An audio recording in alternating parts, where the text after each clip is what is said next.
रामपुर नामक एक छोटे से गांव में सीमा नामक एक लड़की रहती थी। सीमा के परिवार की आर्थिक स्थिति कुछ अच्छी नहीं थी। सीमा की माँ हमेशा बीमार रहती थी, तो दूसरी ओर सीमा के पिता की इनकम तो बहुत ही कम थी।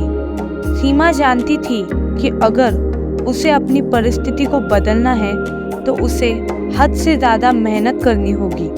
सीमा रोज 5 बजे उठकर अपने छोटे से खेत में काम करने चली जाती थी और खेत का काम पूरा होते ही तैयार होने के बाद स्कूल के लिए निकल जाती।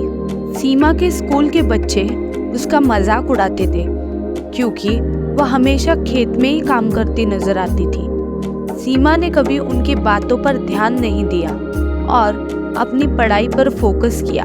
एक दिन गांव में नई योजना की घोषणा की गई, जिसमें गांव के गरीब परिवारों के बच्चों को स्कॉलरशिप मिलने वाली थी। सीमा ने तय किया कि वो भी इस स्कॉलरशिप में पार्टिसिपेट करेगी। उसके कठिन परिश्रम और मेहनत के बल पर वह स्कॉलरशिप प्राप्त करने में सफल ठहरा। स्कॉलरशिप मिलने के बाद सीमा ने शहर के एक प्रतिष्ठित कॉलेज में दाखिला लिया। वहाँ भी उसने दिन रात मेहनत करके अपनी पढ़ाई पूरी की। कॉलेज की पढ़ाई समाप्त होने के बाद सीमा ने एक बड़ी कंपनी में नौकरी करना शुरू किया। वहाँ भी उसने अपनी मेहनत और लगन से काम करने के बाद उसे जल्द ही प्रमोशन मिल गया। उसने अपने परिवार की परिस्थिति को बदलने के लिए बड़ी योजनाएं बनाई।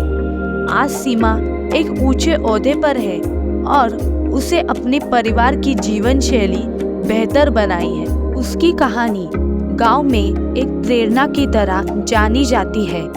लोग उससे एक उदाहरण मानते हैं कि कठिनाई और चुनौतियां का सामना करने के लिए अगर मेहनत और लगन के साथ काम किया जाए तो सफलता जरूर मिलती है। सीमा की कहानी हमें ये सिखाती है कि अगर हमारे पास दृढ़ संकल्प और मेहनत की भावना हो तो हम किसी भी मुश्किल को पार कर सकते हैं।